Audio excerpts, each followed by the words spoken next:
বলেন, ইয়া রাসূলুল্লাহ, মানুষ যখন মরে কবরে চলে যায়, আমি কবরে ঢুকে পড়ি, এই মৃত লাশটাকে উলঙ্গ করে দিয়ে গা থেকে কাফন গুলো খুলে নিয়ে মদিনার বাজারে বিক্রি করে যে পয়সা না হয়, এই পয়সাটা দিয়ে আমি যুবক আমার সংসারটা চালাই।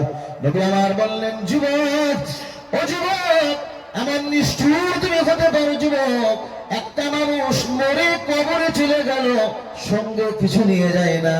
পুরুষ হলে 3টা কাপড়, মহিলা হলে 5টা কাপড়, সঙ্গে যায় আমল, আর তো কিছু নিয়ে যায় না যুবক। একটা মানুষ মরে কবরে চলে গেল, গা থেকে কাফন গুলো খুলে বিক্রি করে খেতে পারো।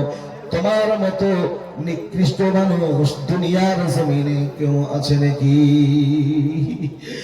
যুবকটা কাঁদে আর বলে, ইয়া রাসূলুল্লাহ, ইয়া হাবিবাল্লাহ, হুজুর, এখনো পর্যন্ত জীবনের আসল গুনার কথা বলি নাই। নবী আমার অবাক হয়ে গেলেন, যুবকটা তো কঠিন গুনার কথা বলে, তবু রাসূলুল্লাহকে বলেন, ইয়া রাসূলুল্লাহ, হুজুর, জীবনের আসল গুনার কথা বলি নাই।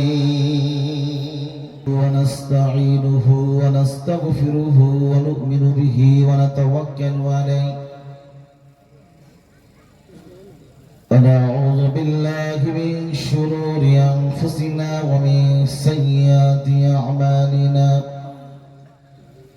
من يهده الله فلا مضل له ومن يضلله فلا هادي له ونشهد أن سيدنا وحبيبنا ومولانا محمدا صلى الله تعالى عليه وسلم عبده ورسوله. أما بعد، الذي أرسله بالحق بشيرا ونذيرا وداعيا إلى الله بإذنه وسراجا وقمرا منيرا. فقد قال الله تعالى في كلام المجيد والفرقان الحميد: أعوذ بالله من الشيطان الرجيم. بسم الله الرحمن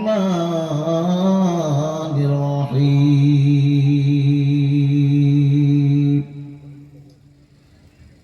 يا بني أقم الصلاة وأمر بالمعروف وانهى عن المنكر واصبر على ما أصابك إن ذلك من عزم الأمور. وقال النبي صلى الله تعالى عليه وسلم: سيأتي زمان على أمتي يحبون خمسا وينسون خمسا، يحبون الدنيا وينسون الآخرة، ويحبون المال وينسون الحساب، ويحبون الذنوب وينسون التوبة، ويحبون القصور وينسون المقبرة، أو كما قال عليه الصلاة والسلام. وقال الله تعالى في شان حبيبه مخبرا وآمرا: إن الله وملائكته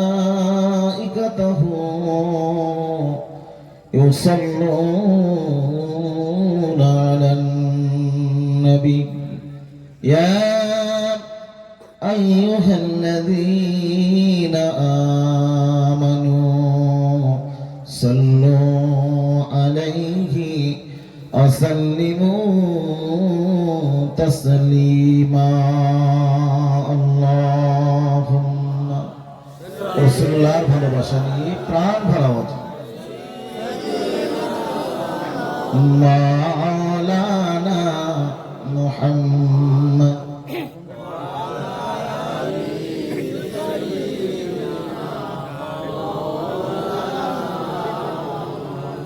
সৃষ্টিকুলের সবাই বলে আজকে মোদের খুশির দিন, ধরার বুকে তশরিফ নিলেন, ধরার বুকে তশরিফ নিলেন,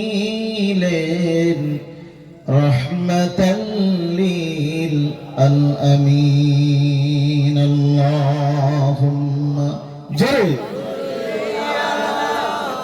সাইয়্যিদিনা মাওলানা মুহাম্মদ ওয়া আলা আলি সাইয়্যিদিনা।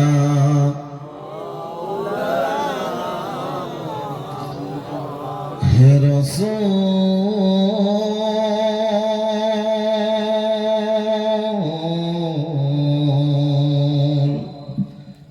তোমার জন্য মন কাঁদে, আখি কাঁদে, ভুবন কাঁদে,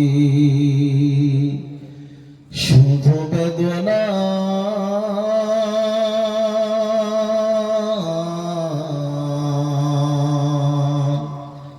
হৃদয়েতে বাসা বাঁধে। হে রাসূল,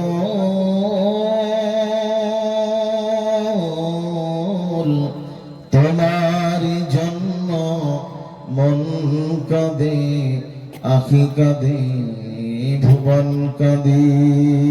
আল্লাহুম্মা সাল্লি আলা মাওলানা মুহাম্মদ ওয়া আলা আলি সাইয়্যিদিনা। শানে মুহাম্মদ শাহে মদিনা, এলেন এ ত্রিভুবনে, নবী কামলিওয়ালা। আল্লাহুম্মা সাল্লি আলা সাইয়্যিদিনা মাওলানা মুহাম্মদ ওয়া আলা আলি সাইয়্যিদিনা মাওলানা। ইমানের সৌদানি এলেন মরদোলা, তিনি তো মুহাম্মদ নবী কামলিওয়ালা। শানে মুহাম্মদ শাহে মদিনা, এলেন এ ত্রিভুবনে, নবী কামলিওয়ালা। আল্লাহুম্মা সাল্লি আলা সাইয়্যিদিনা মাওলানা মুহাম্মদ ওয়া আলা আলি সাইয়্যিদিনা মাওলানা মুহাম্মদ। মুআজ্জাজ মুহতারাম ওলামায়ে কেরাম, বিশেষ করে কৈলাসহর, শ্রীনাথপুর আশরাফিয়া হাফিজিয়া মাদ্রাসা 3 দিনব্যাপী ইসলাম মাহফিলের সমাপনী রজনী সম্মানিত শ্রদ্ধাভাজন সভাপতি সাহেব, আমন্ত্রিত ওলামা হাজরাত, মঞ্চ ভূমিষ্ঠ গণ্যমান্য সুনামধন্য আলিমে দ্বীন, হুফাজে কেরাম, হুজ্জাজে কেরাম, সম্মানিত মুরব্বিয়ানে কেরাম যারা আছেন এবং আমার সম্মুখে বসে থাকা দিনদার ইমানদার আমার মুরব্বী আপা জানেরা, সমবয়স্ক জওয়ান যুবক বন্ধুরা, পর্দার অন্তরালীর পর্দানসীন আম্মা জান বড় জানেরা, সকলের প্রতি শ্রেণী বিশেষ ভালোবাসা মোবারকবাদ। সর্বপ্রথমে আমরা আমাদের সৃষ্টিকর্তা রব যিনি, আমাদের মুনিব যিনি, সে রবের নামে একটু স্লোগান দেব। সবাই একটু তাকবীর ধ্বনি দেবেন, নারে তাকবীর। একদম সত্য কথা বলবেন, যে আওয়াজ হয়েছে এতগুলো যে আমরা মদ্দালক না, হ্যাঁ না কিছু বলে না। আমার ভাষাকে আপনারা বুঝতে পারছেন না? পশ্চিম বাংলার ত্রিপুরা পাশাপাশি তো না ভাই, ভাই অসুবিধা নেই। আমরা যারা আছি সব পুরুষ পুরুষ মানুষ, মদ্দালক, তাই তো? তাহলে মদ্দালকের আওয়াজ কি এরকম হবে? যদি মা বোনদের বলতো, মা বোনদের যদি মা বোনরা এক জায়গায় হয়, যদি বলতো মা তোমরা একটু তকবির দাও দিন, বাগান চির সুবহানাল্লাহ আলহামদুলিল্লাহ তকবির ঠেলা বেরিয়ে যেত, ঠিক না? আরে বাসে ট্রেনে ওদের ঠেলায় অস্থির, যেখানে উঠবেন তিনটে মহিলা যদি কথা বলে, এখন যদি তিনজন মহিলা ঝামেলা করে, এই গ্রামের মানুষ বুঝতে পারবো কোনো আস্ত বাস করতেছে, ঠিক না? আর এতগুলি জওয়ান যুবক বন্ধুরা আমরা বসে আছি, এটা আল্লাহ নামের স্লোগান দেব। আল্লাহ পাক আমাদের প্রত্যেকের দুটো করে হাত দিয়েছে না, দেয়? হ্যাঁ না বলেন? আছে তো নাকি? এই শীতের দিনে একটু কষ্ট দেবো, আমি তো কষ্ট পাচ্ছি, তারপর আপনাদেরকে একটু কষ্ট দেবো ভাই, তাহলে কষ্টটা শেয়ার করলে একটু বুঝে আসবে। প্রত্যেককে চাদরের ভিতর থেকে হাত দুটো বার করে আল্লাহকে সাক্ষী রেখে, এই যেমন রেকর্ড হচ্ছে, আমি জাহাঙ্গীরে চলে যাবো, আগামীকাল আপনারা দেখতে পাবেন না পাবেন না? আল্লাহ ফেরেশতারা ভিডিও করবে, কিয়ামতের দিন দেখানো হবে, দুটো হাত উঁচু করে আল্লাহর নামে স্লোগান দেবো। কারো বাধা আছে নাকি? সবাই রাজি আছেন তো নাকি? আকাশ বাতাস মুখরিত করে আল্লাহর নামে স্লোগান দেবো।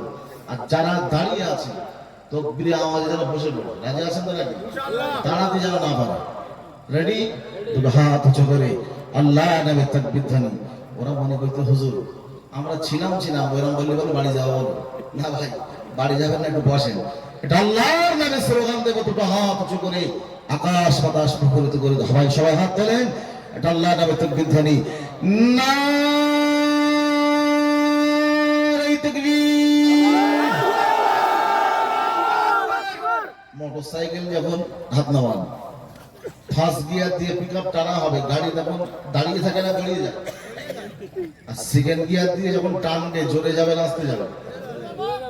তো কেন দিচ্ছি বলেন তো?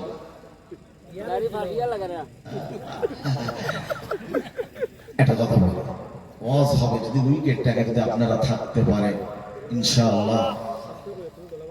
শয়তান আমাদের বন্ধু না শত্রু? আচ্ছা, শত্রু আমাদের ভালো চায় না খারাপ?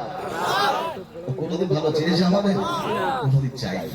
আর আল্লাহর কাছ থেকে স্পেশাল কিছু পাওয়ার নিয়ে এসেছে, যে পাওয়ারের মানে বলিয়ান হয়ে আমাদেরকে ধোঁকা দিয়ে বোকা বানিয়ে এই মজলিস থেকে কিন্তু আমাদের উঠিয়ে নিয়ে যাবে, আমাদের কিন্তু আখেরি দোয়া পর্যন্ত বসতে দেবে না, ঠিক না? এই জন্য করে শয়তানকে রেখে ওয়াজ শুনবেন না দাঁড়িয়ে। কথা বলে না বাঙালি? আমরা বাঙালি তো নাকি? তাহলে শয়তানকে রাখবেন, রেখে ওয়াজ শুনবেন না, ওকে তাড়িয়ে বার করে দেবেন। শত্রু যদি থাকে তা বিপদ। দেখবেন মসজিদে যখন আজান হয় সেই সময় কুকুর ডাকে না, ডাকে না? কেন ডাকে বলেন তিনি? মসজিদে যখন আজান হয় সেই সময় কুকুর ডাকে, কারণ হলো শয়তান পালায়। এই দৃশ্যটা কুকুর দেখতে পায়, পৃথিবীর মানুষ না, এজন্য করে কুকুর ডাকে। আজ আমরা এমন তাকবীর ধ্বনি দেব যে তাকবীর ধ্বনির আওয়াজে জিহাদের ময়দান ছেড়ে বেঈমান বেদিনের বাচ্চাগুলো যেমন পালিয়ে গিয়েছিল, আখিরি দোয়া পর্যন্ত শয়তান যেন এই মজলিসের ভিতরে আসতে না পারে। এই জন্য করে সেকেন্ড গিয়ার দিয়ে এমন পিকআপ দেব, শয়তান যেন এখান থেকে পালিয়ে সেই কয়লা শহরে যাই বসে থাকে, যা পারে ও যেন সেই আখিরি দোয়ার পরে আসে। রেডি আছেন তো নাকি? আল্লাহর নামে স্লোগান, দ্বিতীয়বার এটা আল্লাহর নামে তাকবীর ধ্বনি। নারে তাকবীর। আলহামদুলিল্লাহ। আওয়াজ আছে না নাই? আমি তিনবারের দ্বিতীয় মানে আমার কি বলবো, আমার নিজেরই লজ্জা পাচ্ছি যে আপনারা এত অ্যাক্টিভ। অন্যান্য জায়গায় যে ওয়াজ করে মনে হচ্ছে কবরস্থান, কিন্তু আপনাদের সত্যি কথা বলতে কি যে আপনাদের যে স্পৃহা, আপনাদের আশা আগ্রহ থেকে আমার মনটা ভরে গেছে। ইনশাআল্লাহ কিছু সময় কথা শোনাবো ইনশাআল্লাহ। তাহলে শয়তানকে আমরা তাড়াবো। কেন তাড়াবো? দেখেন, অনেক সাবজেক্ট কিন্তু আমার অনেক কিন্তু সাবজেক্ট, যদি আপনারা সময় দেন আর আল্লাহ পাকে যদি রহম হয়, ধৈর্য যদি থাকে, ইনশাআল্লাহ কথাগুলো শোনাবো। নবী আদম আলাইহিস সালামকে আল্লাহ যখন বানালেন, আল্লাহ পাক বলেছিল সেজদা দিতে সকল ফেরেশতাদের, বলেছিল না? কে দেয়নি সেজদা? যে ছিল মুআল্লিমুল মালায়েকা, অহংকার বশত সেজদা দিল না, যার কারণে আল্লাহ পাক তাকে লাআনাত দিয়ে দিল, ঠিক না? তাহলে আল্লাহ পাক আদেশ করলেন আদমকে সেজদা দাও, সেজদা না দেওয়ার কারণে আল্লাহ পাক লাআনাত দিয়ে দিলেন, বলল তোকে আর জান্নাতে থাকবার সুযোগ নেই, তুই এখন জান্নাত থেকে বেরিয়ে যা। কিতাবে বর্ণনা এসেছে। আমার সাবজেক্ট কিন্তু আলাদা, সে কথাগুলো আমি ইনশাআল্লাহ শোনাবো। যখন ইবলিসে পরিণত হয়ে গেল, তখন বলছে আল্লাহ, তাহলে আমি জান্নাত থেকে চলে যাব, আজকে একটা সেজদা দেয়নি, হুকুম মানেনি, তার কারণে আল্লাহ বলছে যখন রবের হুকুম মানলি না, জান্নাতে থাকবার সুযোগ আর হবে না, বেরিয়ে যাবে। তা বলছে আল্লাহ অত সহজে যাব? এতদিন যে তোমার ইবাদত করলাম, বিনিময় কিচ্ছু দেবে না? বিনিময়টা আমাকে দাও, আমি চলে যাব। তা আল্লাহ বলছে কি দিবি? শয়তান সুযোগ পেয়ে গেল। আল্লাহ বলছে তুই যা চাইবি আজকের দিন আমি আল্লাহ পাক তোকে দেব।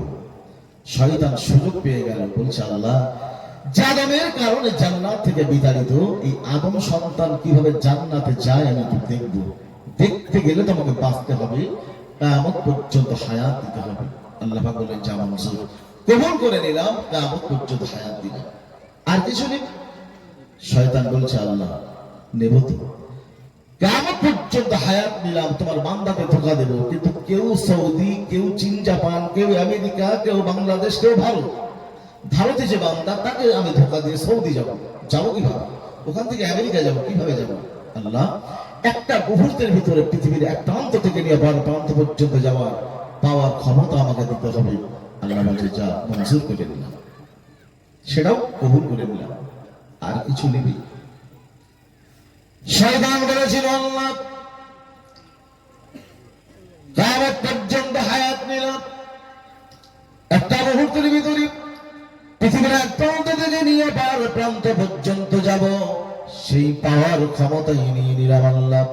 আমার দলভুক্ত যাদের করে দেব, ধোঁকা প্রবঞ্চনা দিয়ে আমার দলভুক্ত যাদের করে দেব আল্লাহ, খাওয়ার কষ্ট যদি তুমি তাদের দাও, আমার দলে তারা থাকবে না আল্লাহ।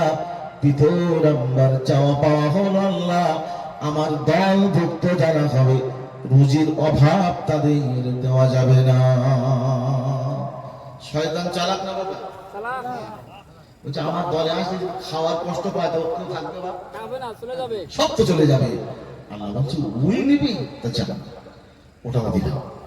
তো দল যারা হবে, আচ্ছা শয়তানের দলে যারা গাড়ি বাড়ি, 10 তলা বাড়ি, 100 বিঘা সম্পদ, কি নেই তাদের, কিন্তু যারা নামাজি আল্লাহওয়ালা তাদের কষ্ট আছে না? আবার হাদিস কিন্তু আলাদা, আমি সাবজেক্ট বাড়ালে অনেকটা বেড়ে যাবে, আমি এই জন্য যাবো। তাহলে আল্লাহ পাক ওকে দিল। আল্লাহ জিজ্ঞাসা করছে আর কিছু নিবি? নেব না, এতদিন ইবাদত করেছি, মাত্র 3টে জিনিস, আরো তো নেব। তা কি নিবি বল? শয়তান বলেছিল আল্লাহ ডানে যত ক্ষমতা আছে মালিক আমাকে দিতে হবে। আল্লাহ পাক বললেন মনসুর যা শয়তান, তোর সে দাবিটাও মেনে নিলাম, আর কি নিবি? শয়তান বলেছিল আল্লাহ বায়ে যত ক্ষমতা আছে সেগুলো আমাকে দিতে হবে। আল্লাহ পাক বললেন কবুল, মনসুর করে নিলাম, যা শয়তান তোর সে দাবিটাও মেনে নিলাম, আর কি নিবি? শয়তান বলেছিল আল্লাহ সামনে যত ক্ষমতা আছে মালিক আমাকে দিতে হবে। আল্লাহ পাক বললেন মনসুর যা শয়তান তোর সে দাবিটাও আজ আমি আল্লাহ মেনে নিলাম, আর কিছু লাগবে? কিছু চাইবি বল? শয়তান বলেছে আল্লাহ বাকি রয়ে গেল পিছনে, পিছনে যত ক্ষমতা আছে মালিক আমাকে দিতে হবে। আল্লাহ পাক বললেন মনসুর যা শয়তান তোর সে দাবিটাও আজ আমি আল্লাহ কবুল করে নিলাম। সামনে পিছনে ডাইনে বায়ে চারদিকের ক্ষমতা সবটাই তোকে দিয়ে দিলাম, বল আর কিছু নিবি? শয়তান বলছে আল্লাহ যে পর্যন্ত নিচ্ছি, মানে কেউ খেতে খেতে যদি গলা পর্যন্ত খায়, তারপরে যত উন্নত মানের খাওয়া দাওয়া হোক না কেন ভালো লাগবে? শয়তান বলছে আল্লাহ যা নেওয়া নিতে নিতে এই পর্যন্ত নিয়েছি, আর কিচ্ছু আমার লাগবে না। এতেই তোমার বান্দাকে ধোঁকা দিয়ে সব স্বপ্নে কাপ করে তুমি জাহান্নামে ঢুকিয়ে দেবো, আর কিচ্ছু লাগবে না। আল্লাহ বলছে বল, যদি লাগে চাস যদি বল, আমি আজকের দিনে তোকে দেব, কবুল করে নেব। শয়তান বলছে আর আমার লাগবে না তো, বলছে না। আল্লাহ পাক বলেছিলেন শয়তান শুনে রাখ, আমি আল্লাহ পাক তোকে দিতে চেয়েছিলাম, তুই যখন নিতে চাইলি না আর যখন নিবি না, শয়তান শুনে রাখ, আমি আল্লাহ পাক এখন তোর জন্য চাওয়ার দরজা বন্ধ করে দিলাম। এবারে যদি কিছু চাস, আমি আল্লাহ পাক তোর চাওয়াটা আর কবুল করব না। শয়তান বলছে আল্লাহ কবুল হোক আর না হোক, যত দূর পর্যন্ত দিয়েছি তোমার বান্দাদের ধোঁকা দিয়ে বোকা বানিয়ে প্রবঞ্চনা দিয়ে জাহান্নামে ঢোকাবো আল্লাহ, আমার নামাজ সময় লাগবে না আল্লাহ, আর কিছুই লাগবে না। আল্লাহ পাক বলেছিলেন শয়তান শুনে রাখ, আমি আল্লাহ পাক তোকে দিতে চেয়েছিলাম, তুই যখন নিবি না, শয়তান শুনে রাখ, আমি আল্লাহ পাক আমার বান্দা বান্দীদের বড় ভালোবেসে মহাব্বত করে সৃষ্টি করেছি, তুই সব ক্ষমতাই নিলি, এখনো পর্যন্ত দুটো জায়গা ফাঁকা রয়ে গেছে। শয়তান চিন্তায় পড়ে গেছে, আল্লাহ এত কিছু নিলাম আর এখনো পর্যন্ত দুটো জায়গা ফাঁকা, কোন দুটো জায়গা আমি চাইলেন না? আল্লাহর কাছে জিজ্ঞাসা করছে আল্লাহ আমি তো সব নিয়েছি, কিন্তু কোন দুটো জিনিস আমার বাদ পড়ে গেছে? আল্লাহ পাক বললেন শয়তান শুনে রাখ, একটা হলো নিচে, দ্বিতীয়টা হলো উপরে, এই দুটো জায়গা তুই চাইলি না, সামনে পিছনে ডাইনে বাঁয়ে চারদিকের ক্ষমতা নিলি, নিচে উপরে এই দুটো জায়গা চাইলি না, আমি আল্লাহ পাক তোকে দিলাম না, আমি আল্লাহ পাক তোকে ফুলিয়ে দিয়েছি। শয়তান শুনে রাখ, আমার বান্দা বান্দীদের ধোঁকা প্রবঞ্চনা দিয়ে জাহান্নামে ঢোকানোর চেষ্টা তুই চালাবি, আর বান্দা বান্দি যখন 60, 70, 80, 100 বছর জীবনে তারা গোড়া করবি তোর ধোঁকায় পড়ে, বান্দা বান্দি যখন গোনা করে বসবে, আর বান্দা গোনার কথা বুঝতে পেরে ভুল বুঝতে পেরে ওই বান্দা বান্দি যদি জীবনে একটি বারের জন্য তওবা করে, ওই বান্দা দুফোঁটা চোখের পানি ছেড়ে জমিনে সেজদা দিয়ে, জমিনটা আমি আল্লাহ নিচে খালি রেখে দিয়েছি, বান্দা যখন জমিনে সেজদা দিয়ে দুটো হাত উঁচু করে আমি আল্লাহ আমার কাছে কান্না করবে, আমি আল্লাহ আমার কাছে যখন চাইবে, আমি রব্বুল আলামিন আল্লাহ পাক তাদের 80, 100 বছর জিন্দেগীর তাম গুনাহগুলোকে আমি আল্লাহ পাক মাফ করে দেব। জোরে বলা যাবে না, জোরে হবে না, নারে তাকবীর। শয়তান বলছে আল্লাহ কি সাড়ে সর্বনাশ, আমি যে এত সময় পাওয়ার নিলাম, ক্ষমতা নিলাম, ধোঁকা দিয়ে বোকা বানিয়ে জাহান্নামে ঢোকাবো, আর তারা গুনাহ করার পরে যদি তুমি মাফ করে দাও, হলোটা যদি গুনাহ করার পরে মাফ হয়ে যায়, তাহলে শয়তানের এই যে চাওয়া ও সব বেকার হয়ে গেল না ভাই? আমার আল্লাহ বললেন বান্দা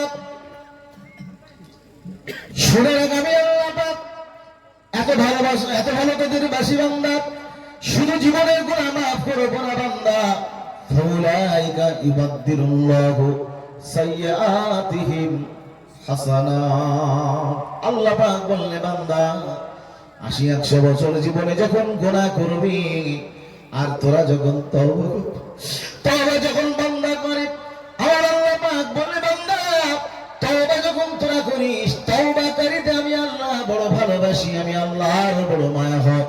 বান্দা 80, 100 বছর জীবনে এসে তোরা যখন তওবা করেছিস, জমিনে সেজদা দিয়ে দুটো হাত উঁচু করে যখন কান্না করেছিস, বান্দা তোদের জীবনের গুনাহগুলোকে আমি আল্লাহ পাক মুহূর্তের ভিতরে মাফ করে দেব। বান্দা ছিল এত পরিমাণ গুনাহ, এই গুনাহগুলো নিয়ে কোথায় যাবি বান্দা? এত পরিমাণ গুনাহগুলো নিয়ে কোথায় যাবি বান্দা?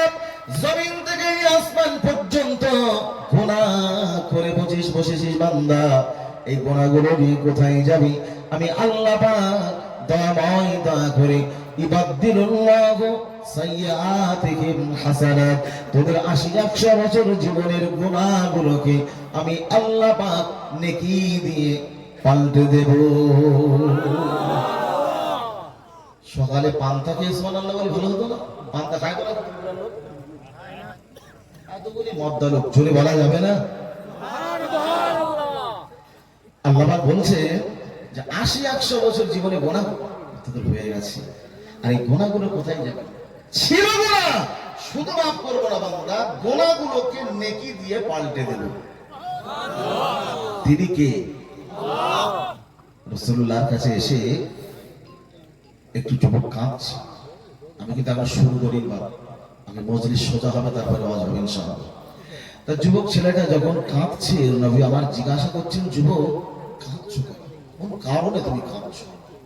যুবক ছেলেটা বলছে, ইয়া রাসূলুল্লাহ, জীবনে এত পরিমাণ গুনাহ করেছি, এত পরিমাণ গুনাহ করেছি, আমার গুনাহর ভয়ে আমি কাঁদছি, আমার জীবনের গুনাহ মাফ। নবী আমার জিজ্ঞাসা করছেন, যুবক বলো কি গুনাহ তুমি করেছো? গুনাহর কথাটা তোমার নবীকে বলো। যুবকটা কাঁদে আর বলে, ইয়া রাসূলুল্লাহ, ইয়া হাবিবাল্লাহ, হুজুর, আমি জীবনে এত পরিমাণ গুনাহ করেছি, জমিন থেকে নিয়ে আসমান পর্যন্ত যত বড় আমি যুবক, আমার জিন্দেগির গুনাহ তা থেকে অধিক পরিমাণ বড়। ইয়া রাসূলুল্লাহ, নবী গো, আমার জীবনের গুনাহ কি মাফ হবে? রাসূলুল্লাহ বললেন, যুবক, ও যুবক, তোমার গুনার পরিমাণ জানতে চাইনি যুবক, বলো গুনার বিবরণটা তোমার নবীকে বলো, কি গুনাহ করেছো তোমার নবীকে তুমি বলো। যুবকটা কাঁদে আর বলে, ইয়া রাসূলুল্লাহ, ইয়া হাবিবাল্লাহ, হুজুর, আমি সাধারণ কোন মানুষ নই, আমি হলাম পৃথিবীর নিকৃষ্টতম একজন মানুষ। মানুষ যখন মরে কবরে চলে যায়, এই মৃত লাশের গা থেকে কাফনগুলো চুরি করি। মানুষ মরে যখন কবরে যায়, আর সেই কাফন চুরি করি আমি। যুবকটা বলেন, ইয়া রাসূলুল্লাহ, মানুষ যখন মরে কবরে চলে যায়, আমি কবরে ঢুকে পড়ি, ওই মৃত লাশটাকে উলঙ্গ করে দিয়ে গা থেকে কাফন গুলো খুলে নিয়ে মদিনার বাজারে বিক্রি করে যে পয়সা না হয়, এই পয়সাটা দিয়ে আমি যুবক আমার সংসারটা চালাই। নবী আমার বললেন, যুবক, ও যুবক, এমন নিষ্ঠুর তুমি হতে পারো যুবক? একটা মানুষ মরে কবরে চলে গেল, সঙ্গে কিছু নিয়ে যায় না। পুরুষ হলে 3টা কাপড়, মহিলা হলে 5টা কাপড়, সঙ্গে যায় আমল, আর তো কিছু নিয়ে যায় না যুবক। একটা মানুষ মরে কবরে চলে গেল, গা থেকে কাফন গুলো খুলে বিক্রি করে খেতে পারো। তোমার মতো নিকৃষ্ট মানুষ দুনিয়ার জমিনে কেউ আছে নাকি? যুবকটা কাঁদে আর বলে, ইয়া রাসূলুল্লাহ, ইয়া হাবিবাল্লাহ, হুজুর, এখনো পর্যন্ত জীবনের আসল গুনার কথা বলি নাই। নবী আমার অবাক হয়ে গেলেন, যুবকটা তো কঠিন গুনার কথা বলে, তবু রাসূলুল্লাহকে বলেন, ইয়া রাসূলুল্লাহ, হুজুর, জীবনের আসল গুনার কথা বলি নাই। কি আপনাদের অসুবিধা হচ্ছে নাকি ভাই? কিছু সময় বলবো নাকি?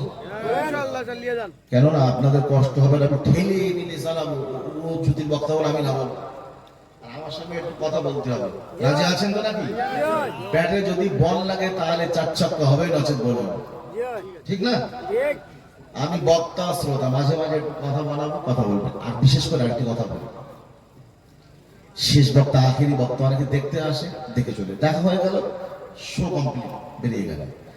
আর রাত যত গভীর হয়, মানুষ কর্মরত মানুষ আস্তে আস্তে করে সব ইউটিউবে শুনি নেওয়ান, সব নামাজের কথা বলবো, সব জানা রয়েছে, চলে যায়। কিছু মানুষ এসছে না, হুজুর আজকে আমাদের কাছে মুসাফির আখরি দোয়াটা নিয়ে যাও। কি বলে অন্তত শুনি। সবাই তো নামাজ রোজার কথা বলে, তো এই হুজুর কি বলে, চুপতাল কেমন, ভাবভঙ্গি ঠিক আছে কিনা। মানে শ্রোতা কিন্তু অনেক কিছু দেখে যে হুজুরির ভাবভঙ্গি ভালো আছে কিনা, বয়স মোটামুটি ঠিক আছে কিনা, বুড়ো বুড়ো হয়ে গেছে নাকি। হ্যাঁ, ফোন করে আমাদের যখন দাওয়াত করে, যারা দেখেনি তারা বলে হুজুর বয়স কেমন, মানে বুড়ো হলে আর নেবে না। কথা বুঝতে পারেন কি যন্ত্রণা। এই হুজুর আমরা আর গরিব মানুষ। গরিব মানুষ যদি বড় লোকের বাড়ি যেয়ে বলে ভাই গোস্ত খুব ভালো লেগে যার দোকান দিয়ে, গরুর গোস্ত তো 500 টাকা কেজি এখানে ত্রিপুরা না, আমার পশ্চিমবাংলায় 250 280। হ্যাঁ, তা অনেকদিন খাওয়া হয়নি। যদি দোকানা দেওয়ার পরে দোকান চায় ভাত দোকান দিয়ে, সালা পেট উঠতে খাবে না, ঠিক না। যদি বলে ভাই আপ দিস না, আল্লাহর কি আর খেতে পারতেন, বলে না খেয়ে খেয়ে নাড়ি বেরিয়ে গেছে। ও যদি চাই দিব, আর যদি বলে হাত দিস নে তাও আমরা হুজুর হতে। যদি বলি ভাই আর টস করবো, তখন মনে করে মনে হুজুর মনে পশ্চিমবঙ্গে চান্স পায় না, আজকে বাইরে ভাই ত্রিপুরায় চান্স পেয়ে গেছে, মাইকা ছাড়ে না। আর যদি বলি ভাই আর করবো না, বলে হুজুর জানে, জানলে বলে মসজিদের ইমাম সাহেব যদি দেখবেন যদি আসতে হাঁটে, হুজুর এমন খাওয়া খেয়ে ভুড়ি নিয়ে হাঁটতে পারবে। যদি জোরে হাঁটে হুজুর বলে দাওয়া পেশ বলো। মানে গরিব মানুষ আর আমরা হুজুর, আমাদের দেশের কোনো শেষ নেই। যদি আপনাদের ধৈর্য থাকে তাহলে কিছু কথা ইনশাল্লাহ দেওয়া যাবে। আমি শুরু এখন করিনি, সাবজেক্ট শুরু করবো ইনশাল্লাহ। তবে বীজ যেখানে দেব, জমিন যদি উর্বর হয় বীজ দিলে ফল ভালো হবে, আর উর্বর জমিন না হলে বীজ দিলে লাভ হবে না। আমার বীজ আমি নেবে শ্রোতা যখন চাইছে আলহামদুলিল্লাহ। তা যুবক ছেলেটা বলছি রাসূলুল্লাহ জীবনে এখন আসল গুনার কথা বলেছি, ওই গুনাহ করার পরে বলতেছে আমরা আসল গুনাহ বলিনি। তা রাসূলুল্লাহ অবাক হচ্ছে যুবকের কথাটা শুনে, যে কি বলে, কে কাজটা করলো লোকে আর বলে না। রাসূলুল্লাহ জানতে বলে ইচ্ছা হয়। নবী আমার জিজ্ঞাসা করছেন, যুবক বলো কি গোনা করেছো, তোমার নবীকে তুমি খুলে দাও।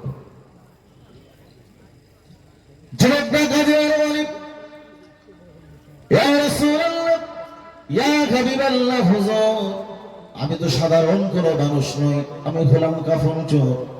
আজ মদিনার একজন সুন্দরী রমণী ইন্তেকাল করেছে, তার জানাজা পড়তে গেলাম, মহিলার জানাজা পড়লাম, কবরস্থ করতে গেলাম, কবরটা দেওয়া গেল, উদ্দেশ্য হলো মহিলার কবরটা দেখে আসা। আমি যুবক মহিলার কবরটাও দেখে এলাম। রাত গভীর হলো, মদিনার মানুষগুলো যখন ঘুমিয়ে গেল, আমি যুবক আস্তে আস্তে করে ঘুম ছেড়ে উঠে যে ওই মহিলার কবরের ভিতরে ঢুকে পড়লাম। মহিলার কবরের ভিতরে ঢুকে অভ্যাস অনুযায়ী গা থেকে যখন কাফনটা খুলে নিলাম, মহিলা উলঙ্গ হয়ে গেল। মহিলা যেই না উলঙ্গ হয়ে গেছে, শয়তান মনের ভিতরে এমন অসহ্য শুরু করলো, যুবক ও যুবক এতদিন কাফন চুরি করো যুবক, আজকে তাকিয়ে দেখো মদিনার সুন্দরী রমণী অবিবাহিতা, পৃথিবীর কোন যুবক এই মহিলাকে স্পর্শ করে নাই। যুবক তাকে স্পর্শ না করে চলে যাবে। তোমার মতো হতভাগা জমিনের উপরে কেউ আছে নাকি? ইয়া রাসূলুল্লাহ, নবী গো, শয়তান মনের ভিতরে এমন কুমন্ত্রণা যখন ঢুকিয়ে দিল, আমি যুবক যৌবনের চাহিদা এত পরিমাণ বেড়ে গেল, আমি যুবক আর নিজেকে সামলাতে পারি না। কবরের ভিতরে ওই মহিলাটার সঙ্গে আমি যুবক জেনা করেছি। রাসূলুল্লাহ বললেন, যুবক ও যুবক এমন নিষ্ঠুর তুমি হতে পারো? তোমার কি ভাই বোন নাই, বিবি নাই? যুবক একজন মহিলা মরে কবরে চলে এসেছে, জীবন্ত কোনো মানুষ নয়, তার লাশ, মৃত লাশ মরে কবরে চলে এসেছে, তাকেও তুমি ছেড়ে দিলে না। ও যুবক তার সঙ্গে অপকর্ম করেছো। যুবক বলো বলো, তোমার মতো গুনাহগার পৃথিবীর জমিনে কেউ আছে না? ঠিক আছে বলে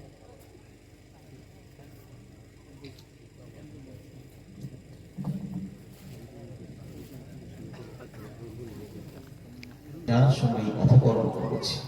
রাসূল বলছেন, যুবক, এত কঠিন থেকে কঠিন গুনাহ তুমি করতে পারলে? কি করে পারলে যুবক তুমি? ওই মহিলা যুবক ছেলেটা নবীকে বলেন, ইয়া রাসূলুল্লাহ, ইয়া হাবিবাল্লাহ, হুজুর, কবরের ভিতরে মহিলাদের সঙ্গে অপকর্ম করে যখন বেরিয়ে আসবো সিদ্ধান্ত নিলাম কাফনগুলো নিয়ে, সেই সময় ওই মহিলার জবান যেন আমার আল্লাহ পাক তিনি খুলে দিয়েছে। আমাকে লক্ষ্য করে মহিলা বলে, যুবক, ও যুবক, তুমি কি জানো না আমি যেমন মরে চলে এসেছি, একদিন আমার মতো করে তুমিও মরে যাবে। আমার আল্লাহ পাকের কোরআন জানালো, কুল্লু নাফসিন যায়কাতুল মাউত, যার ভিতরে আমার আল্লাহ নাফসাত্তা দিয়েছে, মৃত্যুর স্বাদ গ্রহণ করাই লাগবে। আমার আল্লাহ কোরআন জানালো, আইনামা তাকুনু ইদরিকুমুল মাউত, বান্দা কোথায় থাকবে, কোথায় যাবে বান্দা, যেখানেই থাকো না কেন, ইদরিকুমুল মাউত, মউত তোমাদের ধরে ফেলবে বান্দা। ওয়ালাউ কুনতুম ফি বুরুজিম মুশাইয়াদা, আল্লাহ পাক বললে, বান্দা যদিও তোমরা লোহার দুর্গের ভিতরে পলায়ন করো, আবদ্ধ হয়ে যাও, আজরাইল আলাইহিস সালাম সেখানে যাবে জান কবজ করার জন্য। বান্দা মরণের ভয়ে ভারত ছেড়ে যদি বাংলাদেশে পালাও, আজরাইল আলাইহিস সালাম সেখানে যাবে। চীন যখন যাও, আজরাইল আলাইহিস সালাম সেখানে যাবে। সৌদি যাও, আজরাইল আলাইহিস সালাম সেখানে যাবে। বান্দা মরণের ভয়ে কোথায় তুমি যাবে বান্দা? মরণের ভয় দেশ ছেড়ে ভিন্ন দেশে পালাতে পারো, আমার জমিন ছেড়ে পালানোর কোনো সুযোগ নাই, আছে নাকি? মরণের ভয়ে জমিন ছেড়ে পালাতে পারবে না। আমার আল্লাহ পাক বললে, বান্দা মৃত্যুবরণ তোমাদের করাই লাগবে, তোমরা মরে যাবে। ওই মহিলা যারা পারে, যুবক, একদিন তুমিও তো আমার মতো করে পরে কবরে চলে আসবে। যুবক, তুমি কি জানো না আমার আল্লাহ পাকের কোরআন জানালো, অনফিকা বিসসুর, সিংহায় যখন ফু দেওয়া হবে, ফাসাইকা, সুতরাং ওই আওয়াজে মান ফিস সামাওয়াতি ওয়া মান ফিল আরদ, আসমান জমিনে যা আছে সব ধ্বংস হয়ে যাবে, ইল্লা মা শাআল্লাহ, আমার আল্লাহ যেটা চাইবেন তা ছাড়া সব কিছু ধ্বংস হয়ে যাবে। আল্লাহ পাক বললেন, বান্দা সুম্মা নুফিকা ফীহি উখরা ফাইযা হুম কিয়ামুন ইয়ানজুরুন, বান্দা বলে রাখো, ইসরাফিল আলাইহিস সালাম সিংহায় যখন ফু দেবে বান্দা, আমি আল্লাহ পাক তোমাদেরকে কবর থেকে সেই দিন উঠাবো। মহিলা বললেন, যুবক, ও যুবক, আমি যেমন মরে কবরে চলে এসেছি, একদিন আমার মতো করে তুমিও মরে কবরে চলে আসবে। যুবক, আমার আল্লাহ পাক কিয়ামতের মাঠে উঠাবে, আল্লাহ পাক চুল চেরা বিচার করবে। যুবক, আমার সঙ্গে যে অপকর্ম করেছো, আমাকে অপবিত্র করে দিলে। যুবক, দুনিয়ার কোন মানুষ আমাকে স্পর্শ করে নেই। যুবক, আমার সঙ্গে যে অপকর্ম তুমি করেছো, যুবক, কিয়ামতের আদালতে আল্লাহর কাছে বিচার দিয়ে দেব। ও যুবক, বলো বলো, আল্লাহর আদালতে সেই দিন কি জবাবদিহি করবে বলো? অনেক আমরা কি মনে করে বলেন তিনি, মরি থাকার পরে যদি মরি, আচ্ছা ভাই, আমরা কি চিরজীবন বেঁচে থাকবো না মরে যাবো? মরে যাবো সত্যি সত্যি তো, বাঁচার কোনো রাস্তা নেই। আচ্ছা, যদি অনেকে মনে করে রাস্তা একটু ভালো করে চলতে হয়, ভালো করে গাড়ি চালালে তো উপহার মরতো না। আচ্ছা, আপনি গাড়ি ভালো করে চালাচ্ছেন, পিছন দিক দিয়ে কেউ যদি এসে মেরে দেয়, আপনি ভালো করে চালিয়ে কি করবেন? আপনার মৃত্যুকারী। অনেকে মনে করে শালা কি ভুলের কি ভুল, যদি ভালো ডাক্তার তো দেখাতো তো বেঁচে যেত। ওষুধও খায় না, ভালো ডাক্তারও দেখায় না।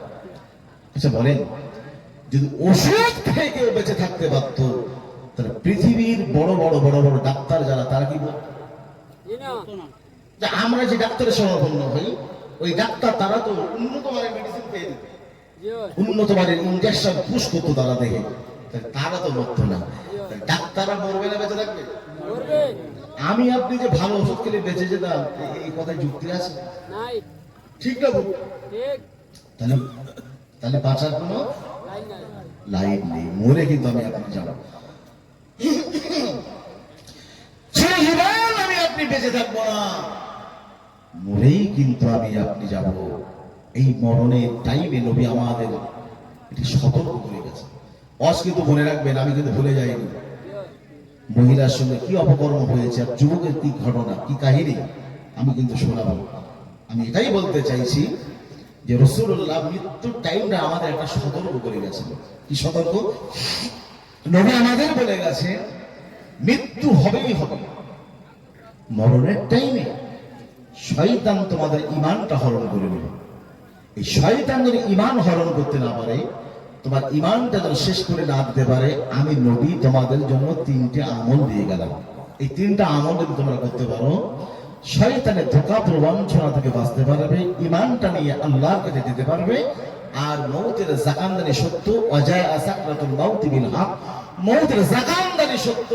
এই মৌতের কষ্ট নবী বলেছেন জীবন্ত ছাগলের চামড়া ছাড়ালে যেমন কষ্ট হয়, তার থেকে অধিক পরিমাণ কষ্ট হয় মরণের টাইমে।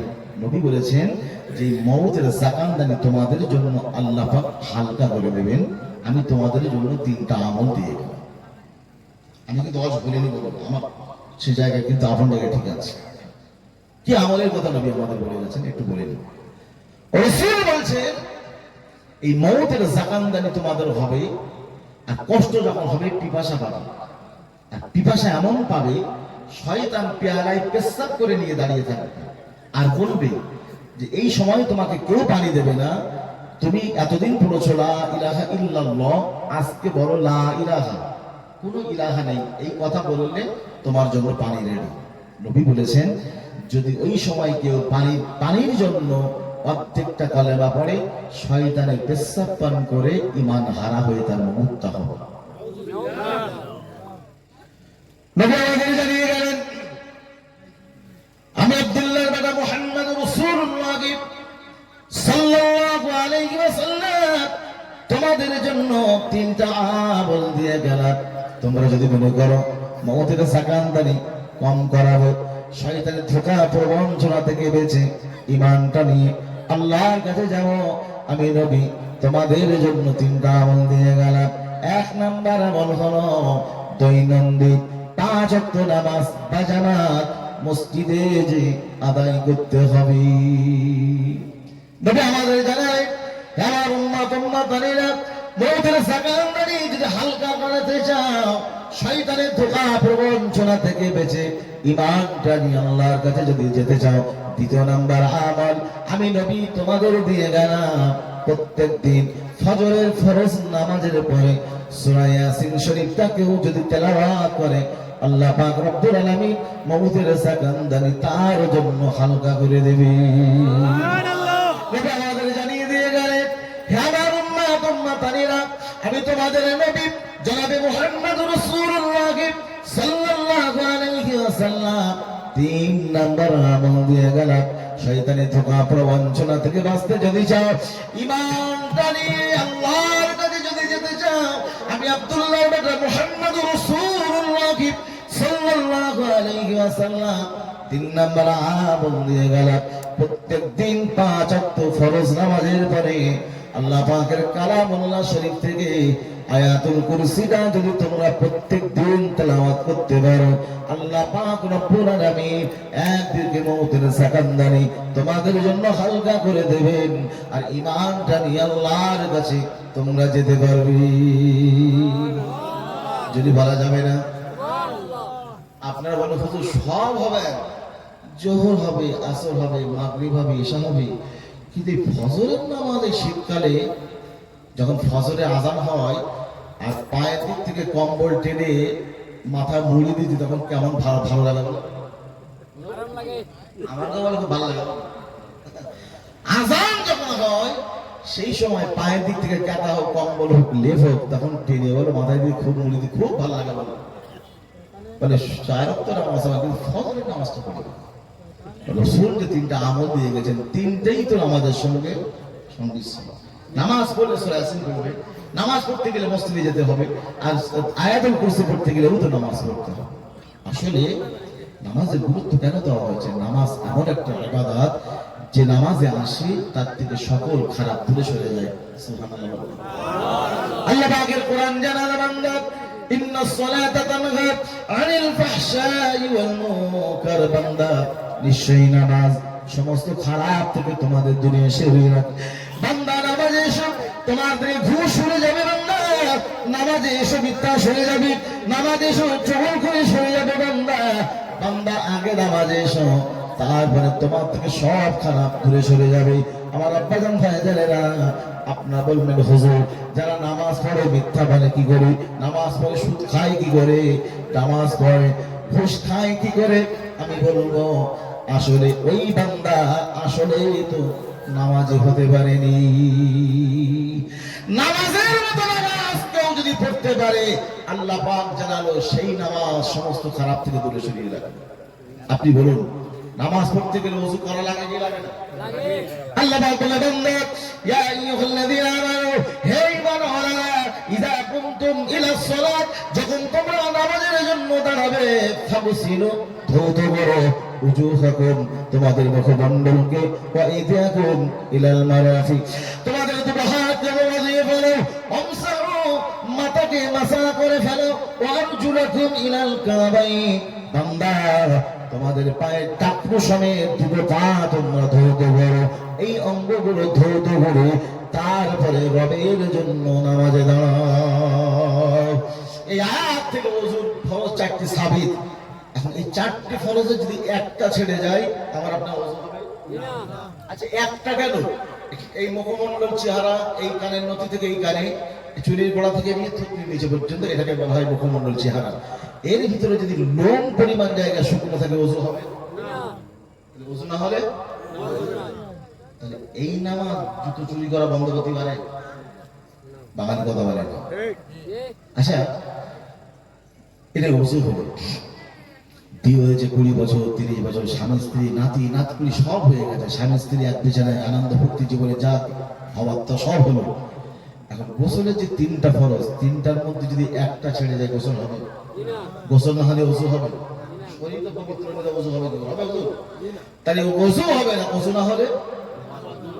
বান্দা মনে রাখো, সূরা জানা না, নামাজে দাঁড়ালে নামাজ জানা না, তাশাহুদ জানা না, দরুদ ইব্রাহিম জানা না, দোয়া মাসুরা জানা না, রুকু তাসবিহ জানা না, সিজদা তাসবিহ জানা না, ওযু জানা না, গোসল জানা না, কিছুই নাই বান্দা, নামাজে কিছুই নাই, শুধু দাঁড়িয়েছো। আর ওই বান্দা সালাম ফিরানোর অপেক্ষায়, সালাম ফিরিয়েই আল্লাহর কাছে মাল চাওয়া শুরু। ওর ওযু নেই, গোসল নেই, ওযু হলো কি গোসল হলো ঠিক দেখা দেখি হিসাব নেই, নামাজ হলো কি হলো না সেই হিসাব নেই, সালাম ফিরিয়েই এমন মাল চাওয়া চাচ্ছে, ফারিস্তারা বলতে আল্লাহর উপরটা আসতে দাও কবর পর্যন্ত, তারপর দেখতেছি না ওচ্চা চাওয়ার মানে যে নামাজ হলো কি হলো না সে খবর ওর নেই, মাল চাওয়ার ভাড়া নিয়ে আসে। আল্লাহ হাতি দাও, ঘোড়া দাও, বেড়া দাও, বাড়ি দাও, গাড়ি দাও, জমি দাও, সম্পদ দাও, দুনিয়ার মাল চাচ্ছে। আচ্ছা এই নামাজ খারাপ থেকে দূরে সরিয়ে রাখতে পারে বাবা? রাখতে পারে? তাহলে হবে কি? আমাদের যে জীবন চলছে এই 60 70 80 100 বছর জীবন যাই বলেন না কেন, ঠিক দেখতে দেখতে দেখতে দেখতে দেখতে দেখতে একটা দিন কিন্তু আমার আপনার জীবনটা পেরিয়ে যাবে। নামাজ হলো না, রোজা হলো না, কোনো নেক আমল করা হলো না, আযাইল আলাইহিস সালাম জীবনটা কবজ করে নিয়ে চলে গেল। যদি বলি সময় দিতে, সময় কিন্তু দেবে না, আমি আপনি মরে যাব। অনেকে মনে করে মরি তা তারপরে, আবার যদি মরি বা বটে যদি উঠি তারপরে আল্লাহ পাক হিসাব নিকাশ নেবে, যদি কবর থেকে বলে তারপর কোনদিন কারো তো উঠতে দেখি, উঠতে দেখেছেন তো? চিন্তাধারা কিন্তু এরকম আছে বলেন, আরে ও বুঝতে পারেনি বলে মরে গেছে, আমি তো ওর মতো অত পাগল। এরকম মানুষ আছে বলেন, পুকুরে ডুবে মরে গেছে, পুকুরে কি মানুষ ঝক্কর ঢক্কর ডুবে নাই, পাগলতে মরে গেছে, ওর থেকে আমি চালা, এরকম অনেকে মনে করে। কিন্তু মনে রাখুন এই জীবন চলতে চলতে চলতে চলতে একটা সময় কিন্তু আমি আপনি মরে যাব, তাই কবর থেকে আমার আল্লাহ পাক উঠাবেন, প্রাণ থেকে বলে দিয়েছি। দ্বিতীয়বার যেন সিংহায় ফুল দেবে, আল্লাহ পাক বান্দা বান্দি কবর থেকে আল্লাহ পাক উঠাবে। আল্লাহ পাক বলে বান্দা ওয়াকুদিয়া বাইনাহুম বিল হক, বান্দা তোমরা মনে রাখো আমি আল্লাহ পাক হকের সঙ্গে বিচার করব। ওহুম লা ইজলামুন, না বান্দা, তোমাদের প্রতি আমি আল্লাহ বিন্দু মাত্র জুলুম করব না বান্দা। আমি আল্লাহ পাক হকের সঙ্গে বিচার করব, ন্যায় বিচার করব বান্দা। তোমাদের প্রতি জুলুম করব না বান্দা। যে যেমন নেকি অর্জন করেছো তার বদলাটা যেমন দেব, গুনাহ যেমন করেছো বান্দা গুনার বদলাটা আমি আল্লাহ পাক তোমাদেরকেও দেব। নবী ইব্রাহিম আলাইহিস সালাম আমার আল্লাহকে বলেন, আল্লাহ মরণের পরে পুরো জীবন দিয়ে তুমি উঠাবে আল্লাহ, মৃত মানুষগুলোকে জীবিত করবে আল্লাহ, জীবন দেবে।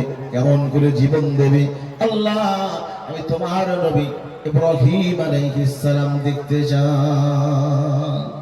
আল্লাহ পাক বললেন, নবী আমি আল্লাহ মরণের পরে জীবন দিয়ে উঠাবো, এটা কি তোমার বিশ্বাস হয় না? নবী ইব্রাহিম আলাইহিস সালাম বলেন, আল্লাহ বিশ্বাস আমার হয়, কিন্তু মরণের পরে পুনরায় কেমন করে জীবন দিয়ে উঠাবে আল্লাহ? যদি আমায় দেখাতে অন্তরটা শান্তি পেত, ঠান্ডা হতো আল্লাহ। মরণের পরে পুনরায় কেমন করে জীবন দিয়ে উঠাবে একটিবারের জন্য তোমার নবীকে কি দেখাবে? যে আল্লাহ জীবন দিয়ে উঠেই বিচার করবে, তার নবী ইব্রাহিম আলাইহিস সালাম দেখতে চাইছেন। কোন নবী জানেন? কোন নবী? সবাই বলেন। ওই ইব্রাহিম আলাইহিস সালাম জঙ্গল থেকে, আমার অস্তিত্ব বুঝে নেওয়ার জিনিস, জঙ্গল থেকে কাঠ নিয়ে বাড়ি যাচ্ছেন, কাঠ কেটে। আল্লাহ পাক বললেন, নবী তোমার পুরুষ অঙ্গের বাড়তি চামড়া কেটে বাদ দাও। আমরা পুরুষ নাকি? আমরা কি বলি? এই বাড়তি চামড়া কেটে বাদ দেওয়া কি বলি? মুসলমানি না খাতনা? যাই একটা বলি। আল্লাহ পাক বললেন, নবী তোমার এই পুরুষ অঙ্গের বাড়তি চামড়া কেটে বাদ দাও। নবী ইব্রাহিম আলাইহিস সালামের হাতে ছিল কুরুল। কুরুল বোঝেন তো? কুরুল দিয়ে কি করে? কাঠ কাটা। তার নবী ইব্রাহিম আলাইহিস সালাম কুরুল দিয়ে পুরুষ অঙ্গের বাড়তি চামড়া কেটে বাদ দিয়েছে। আল্লাহ পাক ডেকে বললেন, নবী ও নবী, এই কাজ তো তোমার এক্ষুনি করতে বলিনি, তুমি তো পরে বাড়িতে যেয়ে করতে পারতে। নবী ইব্রাহিম আলাইহিস সালাম বলেন, আল্লাহ আমি তোমার নবী হতে পারি, বন্ধু হতে পারি, খলিল হতে পারি, আল্লাহ পয়গম্বর হতে পারি, আল্লাহ মরণের গ্যারান্টি আমার কাছে নাই। আমি বাড়িতে পৌঁছিয়ে তারপরে হুকুম পালন করব। আল্লাহ মরণের আগে আমি ইব্রাহিম আলাইহিস সালাম মরণটা যদি হয়ে যায় আল্লাহ, তোমার ডাক যদি চলে আসে, আর হুকুম তো পালন করা হবে না আল্লাহ। হুকুম যদি পালন করতে না পারে, আদালতে কিয়ামতের দিন তোমার সামনে কি জবাবদিহি করো আল্লাহ? যেই হুকুম সেই কাজ তুমি আমার রব আদেশ করেছো, সাথে সাথে পালন করে দিয়েছি। এই পুরুষ অঙ্গের বাড়তি চামড়া এখন কাটার সময় আমাদের নাতিপুতি ছেলেদের খাতনা দেওয়ার, মুসলমানি দেওয়ার সময় গ্রামের মানুষের, এলাকার মানুষের দাওয়াত করে না? করে। 100, 200, 300, 400 লোকে দাওয়াত করে না? এই দাওয়াত নিয়ে করে মাল নেয় তো নাকি? সাদা কালেকশন করে তো নাকি? না, কিছু বলে না। গিফট নেয় না? এদিক এদিক দেয় না? কিছু কিছু জায়গায় দেয়। মাল, ওর নাম হলো মাল। এই চামড়াটা কেটে, খুশ করে একটু চামড়াটা কেটে গ্রামের মানুষের কাছ থেকে কালেকশন করছে। ছি ছি ছি, এতে শরীয়তে জায়েজ নেই ভাই। কোনো মুফতির ফতোয়া দেওয়ার ক্ষমতা নেই যে এই গিফট প্রেজেন্টেশন দেওয়া এটা জায়েজ। খাতনা দেবো, তুমি দাওয়াত করবে, একজনকে খেতে দেবে 50 টাকা, 200 টাকা কি 300 টাকা, আর 500 টাকার মাল না নিয়ে গেলে বাংলা পাঁচের মতো তো তোমার মুখ ঘুমানোর মতো নয়, ঠিক না? চিন্তা করে আল্লাহ কি মুসিবত গরিব মানুষ যারা, যে কেনই বাবা দাওয়াত করবো, যদি না যায় তা বিপদ। আর দাওয়াত করে যখন 300-400 টাকার মাল নিয়ে যেতে হবে। আর বড় কথা বলে এখনো খুঁজিনি বলবো, বীর যে কন্ডিশন বর্তমান যুগ সন্ধিক্ষণে শরিয়াত বিরোধী যে বিয়ে চলছে, এই খাতা খুললে বলে বড় মুসিবত। বিশ্বাস করো সমাজে যে কি চলছে, তবু একটুখানি বলে যায়। বিয়ের দেরি, স্বামী স্ত্রী বিয়ে করে নিয়ে এলো, গাড়িতে বসে, ঠিক আছে আপনাদের কষ্ট হচ্ছে, হ্যাঁ যেহেতু রাত গভীর হয়েছে, 12টার মধ্যে ইনশাআল্লাহ দোয়া করে দেবো, অসুবিধা নেই।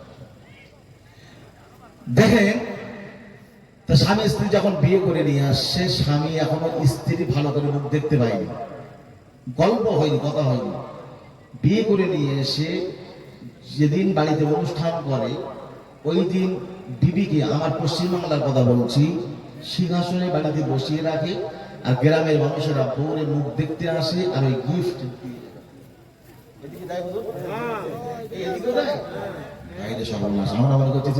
খাই বাড়ি শুধু আমাদের পশ্চিমবাংলা গেছে, ত্রিপুরাও গেছে। আচ্ছা বলেন, যদি আমি যে বিয়ে করে নিয়ে এলাম, আমি সংসার করছি, আর একজন বউ নতুন বিয়ে করে নিয়ে এসছে, আমি হুজুর আমাকে দাওয়াত করেছে, এখন আমি 500 টাকার মাল নিয়ে গেলাম, আপনার বউটারে আমি যখন গিফটটা দিলাম আর দেখলাম যে আমার বউ থেকে আপনার বউ সুন্দরী হয়, তখন আমার তো মন বলবে আল্লাহ, এই বউটা যদি আমার হতো তখন ভালো হতো। কথা বলে না বাঙালি। হুজুরটা কি হয়েছে, যদি মনে করেন যে ও যুবক, যদি মনে না চায় তাহলে আপনি পুরুষ না, তার সেখানে আলাদা মনে যাবে হেফাজত হওয়া, তার নামে মন তো যাবে তোমার। তাহলে গ্রামের মানুষকে তুমি বউটারে বসিয়ে ওখানে বসে গিফট নিচ্ছ, কালেকশন করছো, আর গ্রামের মানুষ এসে কুনজর দিয়ে গেল, এই ফার্মার মাল ভালো হতে পারে? যত মাইক নিয়ে ডাকা হবে না কেন, ওরা বলে বসবে না, গোড়ায় বলো। আমি সে কথা বলে আজকে করতে পারিনি। নবী ইব্রাহিম আলাইহিস সালাম বললেন, ওই নবী ইব্রাহিম আলাইহিস সালাম বললেন, আমি গল্প করছি, আল্লাহ পাকের কোরআন জানালো, ওয়াইজ ক্বালা ইব্রাহিম, একদিন নবী ইব্রাহিম আলাইহিস সালাম বললেন, রব্বি আরিনি, আয় আমার আল্লাহ, কাইফা তুহিল মাউত, আল্লাহ পাক মরণের পরে পুনরায় কেমন করে জীবন দিয়ে উঠাবে, আমি তোমার নবী ইব্রাহিম আলাইহিস সালাম দেখতে চাই। আল্লাহ বললেন, আওয়ালাম তুমিক, ও নবী ইব্রাহিম আলাইহিস সালাম, আমি আল্লাহ মরণের পরে পুনরায় জীবন দিয়ে উঠাবো নবী, এটা কি তোমার বিশ্বাস হয় না? নবী ইব্রাহিম আলাইহিস সালাম বললেন, আল্লাহ ওয়ালা বালা, আল্লাহ আমার বিশ্বাস তো হয়, কিন্তু ওয়ালাকিন লিয়াতমাইন্না কলবি, আল্লাহ মরণের পরে পুনরায় জীবন দিয়ে উঠাবে, আল্লাহ কেমন করে জীবন দেবে, আল্লাহ আমায় যদি তুমি দেখাতে অন্তরটা শান্তি পেত, ঠান্ডা হতো। আল্লাহ তোমার নবী ইব্রাহিম আলাইহিস সালাম কি দেখাবে? যখন বাইনা ধরেছে, আল্লাহ বললেন, নবী যখন দেখতেই চাইছো, ফাকুজ আরবাতাম মিনাত তাইর, ফা মানে সুতরাং, খুজ মানে ধরা, আরবা মানে 4, তাইরুন মানে হলো পাখি। আল্লাহ বললেন, নবী, ও নবী ইব্রাহিম আলাইহিস সালাম, উড়ে বেড়াও, 4টে পাখি তুমি ধরো। নবী ইব্রাহিম আলাইহিস সালাম 4টে পাখি ধরলেন। নবী ইব্রাহিম আলাইহিস সালাম আল্লাহকে জিজ্ঞাসা করেন, আল্লাহ তারপর আমি কি করব? আল্লাহ বললেন, নবী জবাই করো, পশম ছাড়িয়ে টুকরো করে এক পাত্রে ঢুকিয়ে সংমিশ্রণ করে তুমি রান্না করো। আল্লাহ পাকের কাছে নবী ইব্রাহিম আলাইহিস সালাম জিজ্ঞাসা করলেন, আল্লাহ এই রান্না করা গোশতগুলো আমি কি করব? আল্লাহ পাক বললেন, নবী, ও নবী ইব্রাহিম আলাইহিস সালাম, সেই যে পাহাড় তুমি দেখতে পাও নবী, ওই পাহাড়ে কিছু অংশ, ওই পাহাড়ে কিছু অংশ করে রেখেছে।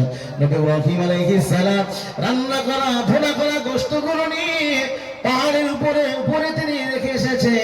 আমার আল্লাহ পাক নবীকে ডেকে বললেন, নবী, ও নবী ইব্রাহিম আলাইহিস সালাম, তুমি কি বলতে পারো কোন পাহাড়ে কোন পাখির গোশত রেখেছো নবী? এটা কি তুমি বলতে পারো? নবী ইব্রাহিম আলাইহিস সালাম বলে, আল্লাহ আল্লাহ আল্লাহ, বলতে পারি না, আল্লাহ জানি না কোন পাহাড়ে কোন পাখির গোশত রেখেছে, আল্লাহ এটা আমি আলাদা করতে পারি না। আল্লাহ পাক বললেন, নবী, ও নবী ইব্রাহিম আলাইহিস সালাম, তুমি বলতে পারো না, তুমি জানো না কোন পাহাড়ে কোন পাখির গোশত রেখেছো নবী, এটা তুমি বলতে পারো না নবী গো। যে জায়গায় দাঁড়িয়ে আছো ওই জায়গায় দাঁড়িয়ে থেকে পাখিগুলোর নাম ধরে ধরে তুমি ডাকো। নবী ইব্রাহিম আলাইহিস সালাম পাখিগুলোর নাম ধরে ধরে যেই না ডাক দিলেন, পাহাড়ের উপর থেকে ওই গোশতগুলো উড়ে উড়ে একত্রিত হয়ে পূর্বের মতো জীবন্ত পাখি তৈরি হয়ে নবী ইব্রাহিম আলাইহিস সালামের কাছে হাজির। যদি বলা যাবে না? আল্লাহ পাক বলে, বান্দা মরণের পরে পুনরায় কেমন করে জীবন দিয়ে উঠাবো আমি নবী ইব্রাহিম আলাইহিস সালামকে নিদর্শন দেখিয়ে দিয়েছি। নবী মুসা আলাইহিস সালাম বলেন, আল্লাহ আকুদিয়া বাইনাহুম বিল হক, আল্লাহ হকের সঙ্গে বিচার করবে। ওহুম লা ইসলামুন, না আল্লাহ তুমি কাউকে জুলুম করবে না। আল্লাহ আমি তোমার নবী মুসা আলাইহিস সালাম, আমার দেখতে বড় মন চাই, দেখতে ইচ্ছা করে আল্লাহ মরণের পরে পুনরায় কেমন ন্যায় বিচার তুমি করো এবং করবে আল্লাহ, আমার দেখতে খুব ইচ্ছা করে। আল্লাহ পাক বললেন, নবী ও নবী মুসা আলাইহিস সালাম, আমি আল্লাহ ন্যায় বিচারক, কিয়ামতের মাঠে ন্যায় বিচার করব নবী, এটা কি তোমার বিশ্বাস হয় না? নবী মুসা আলাইহিস সালাম বলেন, আল্লাহ আমার তো বিশ্বাস হয়, যদি একটু দেখাতে বড় যেদিন নবী ছিল। আল্লাহ পাক বললেন, নবী অনেক লম্বা কথা, আসলে আমার কথা অনেক পড়ে রয়েছে, যার কারণে আমি দ্রুত গতিতে এত দ্রুত করি, কিন্তু সময় একটা সে কাঁটা ছুঁই ছুঁই আর দোয়াও বাকি। কিন্তু 5 মিনিট বলবো না কিনা আমি দোয়া করে দেবো, ভাই বলবো কারা কারা শুনতে রাজি আছেন, দুটো হাত উঠান লাগে দেখান। তাকবীর নারে তাকবীর, আলহামদুলিল্লাহ কবুল করুক। জোরে জোরে বলুন আল্লাহুম্মা আমিন, জোরে বলুন আল্লাহুম্মা আমিন। রাত বেড়েছে, 12টা বাজতে যায়, তারপরেও যে আপনাদের এখন আগ্রহ আছে শোনা, আল্লাহর কাছে লাখ কোটি শুকরিয়া। ইনশাআল্লাহ আমি চেষ্টা করছি যেটা সময় দিয়েছে তারপরেও আপনাদের দাবি অনুযায়ী 2-5 মিনিট বাড়িয়ে নিয়ে যাওয়া যায় কিনা দেখছি কি করা যায়, কতদূর কি করা যাচ্ছে। মুসা আলাইহিস সালাম বলছে, আল্লাহ কেমন ন্যায় বিচার করো তুমি, আমার দেখাতে হবে। খুব জেদি নবী তো, আর খুব রাগী নবী, একে চলে সে কিফতিকি মেরে দিয়ে চলে যান, ঘটনা যাব না। আল্লাহ বলছে, নবী তুমি যখন দেখবে না আমার কেমন ন্যায় বিচারক, আমি নবী ইব্রাহিম আলাইহিস সালামকে বলেছিলাম পাখি জবাই করে পাহাড়ে রাখতে, আর তোমাকে জবাই করতে হবে না, তুমি সরাসরি ওখানে গিয়ে বসো। রাগী নবী তো, নবী আল্লাহ বলছে, নবী তুমি পাহাড়ে দিয়ে সরাসরি বসো, আর ওখানে বসে বসে দেখো আমি আল্লাহ কেমন ন্যায় বিচারক। মুসা আলাইহিস সালাম চলে গেল। নবী মুসা আলাইহিস সালাম পাহাড়ের চূড়ায় বসে রইলেন। কিছুটা সময় পেরিয়ে গেল।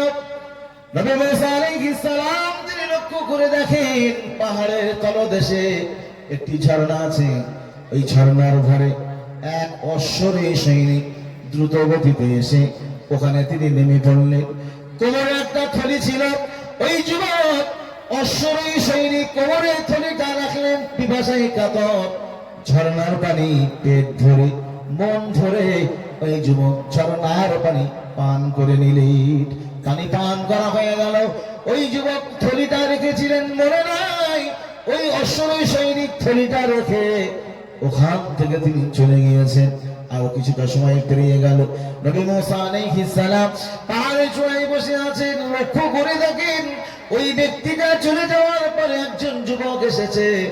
যুবক এসে ঝর্ণার পানি পান করলেন।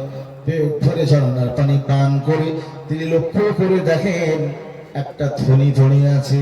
খুললেন, 3000 স্বর্ণ মুদ্রা। যেই না থলি খুলেছেন, যুবক দেখেন 3000 স্বর্ণ মুদ্রা। ওই মাল ওখানে রাখবে না, বাড়ি নিয়ে যাবে। রাসূল ভাই মাল ওখানে রাখবে না, বাড়ি নিয়ে যাবে।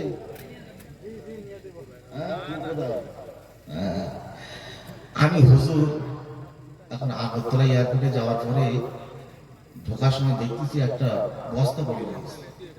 কিভাবে চকচক করে গেল, খুলে দেখি ওর মধ্যে 500 টাকার নোট। সব চিন্তা করতেছি, আল্লাহ এয়ারপোর্টের ভিতরে এত টাকা মাল নিয়ে যাবো কি করে? ব্যাগের মধ্যে যতটা ধরে ওই মাল কি রেখে যাবো? আমি হুজুর বলে মনে হচ্ছে, কেন মনে হচ্ছে? সারা জীবন ওয়াজ করে হবে না। মাল যতটা ব্যাগের মধ্যে ধরে নেই, তারপরে যাই হবেন পরে কি আমাদের দিন বিচার আচার যখন হবেন পরে সব ধান্দায় ঘুরতে যাবে। বউ কি করে সুখী রাখবে? এই বউ বলে আমার আপনার হবে না, ছেলে হবে না, মেয়ে হবে না, কেউ হবে না। যাদের জন্য নামাজ কাজা করেছি, রোজা রাখেনি, হজ করেনি, যা সব ইসলাম শরিয়াত বুড়ি আঙুল দেখিয়ে মন চাহি জিন্দগি চালিয়েছি, তারাই কিয়ামতের দিন কিন্তু কেউ আমার আপন হবে না। যেমন ওই যুবক খুলে দেখেন 3000 স্বর্ণ মুদ্রা, দেখে ওই যুবক থলিটা নিয়ে চলে গেছে। নবী মুসা আলাইহিস সালাম পায়ের চূড়ায় বসে বলেন, আল্লাহ এ কেমন হলো? থলি হলো একজনের, নিয়ে গেল একজনে। আল্লাহ তোমার কেমন ন্যায় বিচারক, তুমি তো ন্যায় বিচার দেখাবে বলে আমাকে এখানে বসালে, আল্লাহ এটা কেমন ন্যায় বিচার? থলি হলো একজনের, নিয়ে গেল অন্যজনে। নবী মুসা আলাইহিস সালাম পাহাড়ের চূড়ায় বসে রইলেন।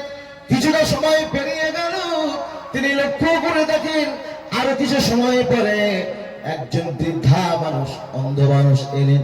ঝর্ণার পানি পান করলেন পেট ভরে।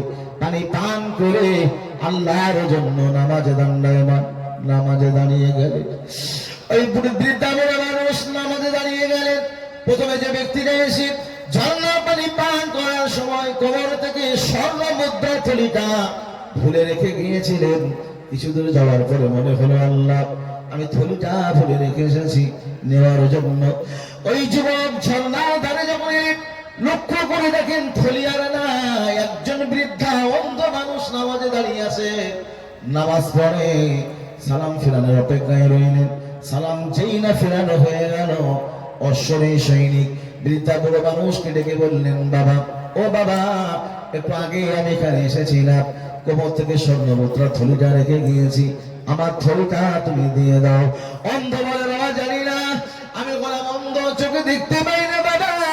ঝর্ণার ধারে এসে ওযু বানিয়ে আল্লাহর জন্য নামাজ পড়ছিলাম বাবা, তোমার থলির খবর তো জানি না। ওই অন্ধ বলে, জানি না। এ বেচারা অশ্বরী সৈনিক শোনে না। এক পর্যায়ে এমন হল, অশ্বরী সৈনিকের রাগ হয়ে গেল। বৃদ্ধা বুড়ো মানুষকে লক্ষ্য করে বলল, বাবা এত সময় যখন চাইলাম, মাল যখন তুই দিলি না, শুনে না। হাত থেকে তরবারিটা বার করে নিয়ে অন্ধ ব্যক্তিকে লক্ষ্য করে একে কোপে দ্বিখণ্ডিত করে দিয়েছে। বলছে, মাল যখন দিবি না তাহলে একদম পুরো ডিলিট, পুরো ফিনিশ করতেছে। বুড়ো এখন মরে গেল। নবী মুসা আলাইহিস সালাম পাহাড়ের চূড়ায় আল্লাহকে বলেন, আল্লাহ আল্লাহ, ও আমার মালিক আল্লাহ, কেমন ন্যায় বিচারক তুমি আল্লাহ, তুমি ন্যায় বিচার দেখাবে বলে পাহাড়ের চূড়ায় বসালে আল্লাহ থলি হলো একজনের, নিয়ে গেল অন্যজনে। আল্লাহ অন্ধ বৃদ্ধা বড় মানুষ থলির খবর জানে না, আল্লাহ তাকে কেন কতল করে দেওয়া হলো? বলবো না, দোয়া করে দেবো, অন্ধকে কেন কতল করে দেওয়া হলো? নবী মুসা আলাইহিস সালামের মনে সন্দেহ হয়, আল্লাহ এটা কেমন তোমার ন্যায় বিচার? আল্লাহ পাকের নবী মুসা আলাইহিস সালামের বলে যখন সন্দেহ হয়, আল্লাহ পাক রব্বুল আলামিন জিবরিল আমিন আলাইহিস সালামকে পাঠিয়ে দিলেন, জিবরিল যাও জমিনে চলে যাও, আমার নবী মুসা বড় সন্দেহ, থলি হলো একজনের, নিয়ে গেল অন্যজনে, কতল করল বৃদ্ধাকে। আমার নবী মুসা জানে না, আমার নবী মুসা সন্দেহ হয়, বুঝতে পারে না আমি আল্লাহ পাক কি খেলাই না খেলেছি, কি রহস্য আমি আল্লাহ পাক এর ভিতরে ঢুকিয়ে রেখেছি। আমার নবী মুসা আলাইহিস সালাম জানে না। জিবরিল আমিন আলাইহিস সালাম এলেন, নবী মুসা আলাইহিস সালামকে ডেকে বললেন, আল্লাহ পাকের নবী মুসা আলাইহিস সালাম, আপনার মনে সন্দেহ হয়, থলি হলো একজনে, নিয়ে গেল অন্যজনে, বৃদ্ধাকে কেন কতল করা হলো? আপনি শুনে রাখুন, প্রথমে যে ব্যক্তিরা এসেছিলেন ঝর্ণার ধারে পানি পান করার সময় কোমর থেকে স্বর্ণমুদ্রার থলিটা রেখেছিলেন। 3000 স্বর্ণমুদ্রার থলি উনি চলে যাওয়ার পরে মাঝে যে যুবক নিয়ে চলে গেল, এই যুবকের আব্বাজান, যে যুবক ছেলেটা থলি নিয়ে গেল, এই যুবকের আব্বাজান ছিল যার থলি অশ্বরী সৈনিকের কর্মচারী। তার আব্বাজানের এতগুলি টাকা পাওনা ছিল, তার আব্বাজানের এতগুলো টাকা এই অশ্বরী সৈনিকের আব্বা দেয়নি বলে আল্লাহ পাক রব্বুল আলামিন তার আব্বাজানের পাওনা টাকাটা আমার আল্লাহ পাক সন্তানের সাথে তুলে দিলে, যদি বলা যাবে না। নবী মুসা আলাইহিস সালাম বলেন, আল্লাহ ও ভাই জিবরিল, এটা বুঝতে পেরেছি, এটা ওনার আব্বার পাওনা টাকাগুলো আল্লাহ পাক তুলে দিলেন। চোখেই তো দেখলাম অন্ধ মানুষ, বৃদ্ধা, ধরির খবর জানে না, অন্ধ তো কোনো দোষ করে নাই, তাকে কেন কতল করে দেওয়া হলো? জিবরিল আমিন আলাইহিস সালাম বললেন, আল্লাহ পাকের নবী মুসা আলাইহিস সালাম, আপনি শুনে রাখুন, এই বুড়ো এখন অন্ধ, একটা সময় চোখ ভালো ছিল, ওর যখন চোখ ভালো ছিল সেই সময় এক খেল খেলেছিল। এরকম খেলে আসে না, কিন্তু একটা সময় মানুষের যা জ্বালান জাগিয়েছে, বিস্তার ব্যাখ্যা দেওয়ার মতো সময় আমার সাবজেক্ট আমার চলে আসে। অনেক কথা বলা নিয়ে ছিল, মনে করেছিলাম যেহেতু ত্রিপুরায় আমি এই দুবার এসেছি, প্রথমে এসেছিলাম সোনামুড়া, এই নভেম্বর এসেছিলাম সোনামুড়াতে। আগামী বছরের জন্য আবার দাওয়াত দিয়েছে তারা, আর আল্লাহ পাক আবার কবুল করেছে এখানে এসে। তার মন ছিল যে দিল খুলে একটু ওয়াজ করবো, কিন্তু হয়ে গেছে। আর এলাকার মানুষ, কর্মব্যস্ত মানুষ, আবার সকালে তারা কাজ করবে 3 দিন ব্যাপী। এই সালেসাব মাহফিলে আমার ভাইরা যারা কায়েম করেছেন তারাও অক্লান্ত পরিশ্রম করেছেন। আমার হোসেনুদ্দিন ভাই, মুসাফির ভাই আছেন, যারা কমিটি যারা আছেন, মাদ্রাসা শিক্ষক মন্ডলী সকল আয়োজক যারা আছেন, অক্লান্ত পরিশ্রম করে 3 দিন ব্যাপী এই জলসা কায়েম করেছেন। বহু ওলামায়ে দ্বীন হযরত এসেছেন, কথা রেখেছেন, যতদূর পর্যন্ত আলোচনা রেখেছেন মাথায় রাখুন, আমল করার চেষ্টা করুন। আমি জাহাঙ্গীর আলম, আল্লাহ পাক আনিয়েছেন, যতদূর পর্যন্ত বলতে পেরেছি চেষ্টা করছি। আর কয়েক মিনিটের মধ্যে শেষ করে দেবেন ইনশাআল্লাহ। বাকি কথাগুলো যে ওই যুবক ক্ষমা পেয়েছিল ওকে পাইনি, মনে আছে তো নাকি? সবাই মনে আছে তো নাকি? আমি ওটা ভুলে যাইনি কথা, তাই ওটা বলে শেষ করে দিই নাকি? আর এই বুড়োর কেন কতল বলে দেবো, দুটো জিনিস বলি খুব সংক্ষেপে। দেখবেন পরীক্ষার হলে যখন ছাত্ররা টুকলি করে এখন, তো মাইক্রো করে নিয়ে যায়, মানে লেখা অনেক বড়, বইয়ের পৃষ্ঠাগুলো ছিঁড়ে মাইক্রো করে ছোট্ট করে নিয়ে যায়, মানে ওখানে সহজ হওয়ার জন্য। তা আমার ওয়াজ এখন অনেক লম্বা, মাইক্রো করে ছোট্ট করে দিয়ে দিচ্ছি। আর আল্লাহ পাক আবার যদি কখনো আনায়, কখনো যদি আল্লাহ আনায়, সময় করে দেবে। আমার ইঞ্জিন ঘন্টাখানিক গেলে তারপর ছোট, বিশ্বাস করেন 1 ঘন্টা গেলে তারপরে ইঞ্জিন গরম হয়, আর তারপর 3-4 ঘন্টা মোটামুটি আল্লাহ মেহেরবানিতে একটু মাঝে মাঝে 4-5 দিন ওইভাবে চলবে ইনশাআল্লাহ। যদি আল্লাহ পাক কখনো আনায়, যেখান থেকে ছাড়ছি সাবজেক্ট কেউ মনে করে দিলে বাদ বাকি আলোচনা সেখান থেকে ইনশাআল্লাহ করা যাবে। যাই বাবু, এই অন্ধ কিচ্ছু জানে না, জিবরিল আমিন আলাইহিস সালামকে মুসা আলাইহিস সালাম বলছে ওর কেন মেরে দিল? জিবরিল আমিন আলাইহিস সালাম বললেন, আল্লাহ পাকের নবী মুসা আলাইহিস সালাম এখন অন্ধ, একটা সময় এই বুড়ো মানুষের চোখ ভালো ছিল। চোখ যখন ভালো ছিল, অশ্বরে সৈনিকের আব্বাকে এই বৃদ্ধা বুড়ো মানুষ কতল করে দিয়েছিল। আল্লাহ পাক রব্বুল আলামিন তার আব্বা জানের কতলের বদলাটা সন্তানের হাত দিয়ে আমার আল্লাহ তিনি আদায় করে দিলেন। কালকে আমি যখন বাড়ি পৌঁছাবো তখন সুবহানাল্লাহ বলবেন, যদি বলা যাবে না সামনে তবু সুবহানাল্লাহ বলবেন। ওই যুবক কাঁদে, ইয়া রাসূলুল্লাহ, ইয়া হাবিবাল্লাহ, হুজুর আমি যুবক, জীবনে এত পরিমাণ গুনাহ করেছি, আমার জীবনের গুনাহ কি মাফ কর। নবী আবার বললেন, যুবক এমন নিষ্ঠুর তুমি হতে পারো যুবক? পৃথিবীর জমিনে আসমানের নিচে তোমার মতো গুনাহগার আর কেউ আছে নাকি যুবক? তুমি চলে যাও, এত পরিমাণ গুনাহ করেছো, গুনাহের কারণে আল্লাহ পাকের আযাব আর গজব আমি রাসূলুল্লাহ আমার বাড়িতে চলে আসে নাকি? কেন? অন্য নবীদের জামানায় আসমান থেকে আল্লাহ আগুন বর্ষণ করে দিয়েছিলেন, কোন নবীর জামানায় ধরে উঠে দিয়েছিলেন। মুসা আলাইহিস সালামের জামানায় মানুষ যখন বাদরামি শুরু করেছে, খেতে যাবে ব্যাগ, হাড়িতে ব্যাগ, পকেটে ব্যাগ, রাস্তায় ব্যাগ, যেখানে যাবে সেখানে ব্যাগ, ব্যাগে ব্যাগ আল্লাহ ভার্জিত দিয়েছিলেন। দাউদ আলাইহিস সালামের জামানায় 70,000 মানুষ আল্লাহ পাক নিষেধ করেছিলেন শনিবারের দিন মাছ ধরে খাবে না। বড় বড় মাছ দেখে লোভ সামলাতে পারেনি, তারা চালাকি করেছিল। অনেক লম্বা কথা। শনিবারের দিন আল্লাহ নিষেধ করেছে, ওরা শনিবারের দিন আটকে রেখে রবিবারের দিন ধরে আর খায়। আল্লাহ বলল চালাকি, ঠিক আছে আজকে রাতে ধরে কি স্বামী স্ত্রী একই বিছানায়? আল্লাহ বললেন হয়ে যাও কিরাদাতান খাসিব, ধ্বংসপ্রাপ্ত বানরের চেহারায় শুয়েছিল মানুষ, স্বামী স্ত্রী। স্বামী যখন ঘুমটা ভেঙে গেছে, আর 2 পায়ে দাঁড়াতে পারে না, 4 হাত পায়ে দাঁড়াতে হয়, পিছনে তাকিয়ে দেখলো লম্বা লেজ। আল্লাহ বললেন কোন হয়ে যাও কিরাদাতান খাসিব, ধ্বংসপ্রাপ্ত বানরের চেহারা। শুয়েছিল মানুষ, স্বামী স্ত্রী একই বিছানায় ঘুমানো, ঘুমটা ভেঙে গেল, লক্ষ্য করে দেখে মানুষ আর নাই, বানর। বিবির দিকে দেখালো বিবি বানর, ছেলের দিকে দেখালো ছেলে বানর, মেয়ে বানর, সব বানর বানর। আল্লাহ পাক ওই রাতে 70,000 মানুষকে আল্লাহ পাক রাতারাতি বানর করে দিয়েছিলেন। নবী আমার বললেন যুবক, ও যুবক, এমন নিষ্ঠুর তুমি হতে পারো যুবক, এমন গোড়া তুমি করেছো যুবক, আমি নবী রাসূলুল্লাহ আমার বাড়ি ছেড়ে চলে যাও, না জানি তোমার কারণে আল্লাহর আযাব গজব চলে আসে নাকি। যুবকটা কাঁদে কাঁদে আর চলে, আল্লাহকে বলেন আল্লাহ আল্লাহ আল্লাহ, কোথায় যাব?